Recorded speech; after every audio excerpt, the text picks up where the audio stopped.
তুমি আমাকে খাবার বেড়ে দাও, আমি খাবো। দিতে পারবো না, তুই তাড়াতাড়ি বৌমা নিয়ে আয়, তারপরে খাবার বেড়ে দিবি। আবার বেরিয়ে পড়ছি সকাল সকাল। আমার আজকে সেই আমার প্রতিদিনের সাথেই স্কুটি নিয়ে বেরিয়ে যাব। তো বেশি দূর কোথাও যাবো না, দোকানেই যাব। তো আমি দোকানের উদ্দেশ্যে বেরিয়ে যাচ্ছি। এবার সকাল সকাল যাইনি, এখন প্রায় 10টা 11টা বেজে গেছে। এখন দোকানে যেতে হবে। বাড়ি থেকে বেরিয়ে এই তো মেন রোডে উঠে পড়েছি।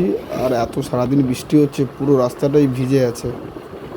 আর সারাদিন বৃষ্টি হওয়ার জন্য তো মানে সাইডের গাছগুলো এত সুন্দর লাগছে না, মানে রাস্তায় একটা বাইক চালাতেও মজা লাগছে। তো আমি দোকানের কাছে চলে এসেছি, এবার দোকানটা খুলবো। আমি যখন বাড়িতে ছিলাম বাবা ফোন করে বললো আমি বাসে করে যাচ্ছি। তো স্বাভাবিক মনে হচ্ছে এই বাসটাতেই বাবা এসছে।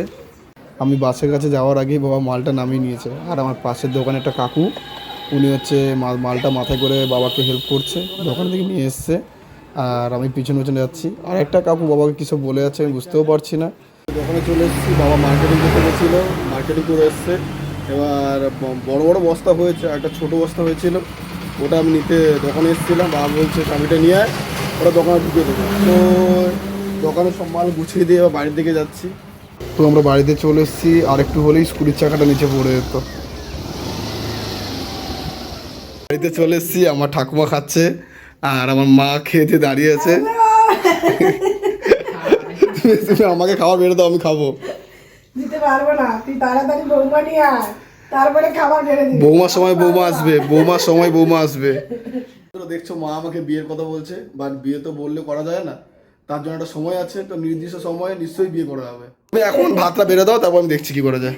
তুই চানটা করে আয়, ঠিক আছে, আমি চান করে আসছি। দিচ্ছি। তো আমার এই দিদি বসে আছে, প্রচুর লজ্জা পায় ও।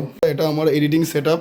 তো এখানে বসে বসে আমাকে এডিটিং করতে হয়, সারা রাত জেগে আমাকে এডিটিং করতে হয়, কারণ আমি দিনের বেলা সময় পাই না, যার জন্য আমাকে সারা রাত্রি এডিটিং করতে হয়। এইটা আমার একটা সাথী, এটা আমার অনেক পুরনো সাথী, মানে এটা একটা ইলেকট্রিক স্কুটার। তো এটা নিয়েই আমার বেশিরভাগ সময় কেটে যায়। আর মাঝে মধ্যে বাবারটাও চালাই। তো এইটা আমার বাড়ি, ভেতর থেকে রিভিউটা পরে দেবো। এখন আপাতত বাইরে থেকে রিভিউটা দিয়ে দিচ্ছি। তো গাইস বাই, এখানে শেষ করছি।